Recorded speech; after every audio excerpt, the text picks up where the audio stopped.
we have a little state park here. They asked me to chair a cookbook for the state park. I did not want one of those covers like most of the community cookbooks have. I wanted to get something that was connected with the park. So the Koski Indians lived here. They had a pretty wide community, and one of the mounds is still here.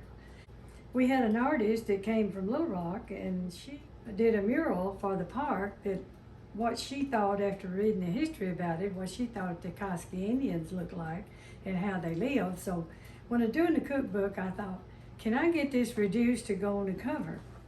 And then the hardcover was going to cost too much money. Our park didn't have that much money to spend. We had a young man, I think he lived here one time, he is very young. He had a printing company in Tennessee. So we all decided that we would go visit with him to see if he would do us a hardback on our cookbook at a cheaper price. So we went to visit with him, and he said yes, he'd do that. We got our book, we got our mural on it, which we thought was very pretty. Then we had to have a name for it. So we had a little contest. So one girl, she put Mounds of Cooking, and that's what we liked. So we named our cookbook Mounds of Cooking. It's been very successful. We've had 3 printings. I'm not trying to sell this to you because you can't buy it.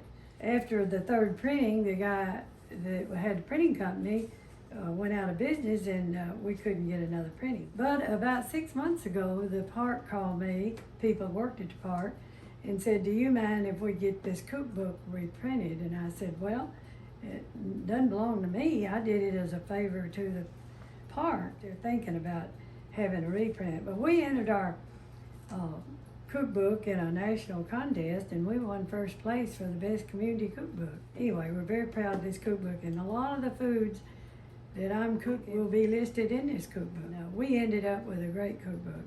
I hope they do have a reprint. But anyway, I just wanted to show you this book.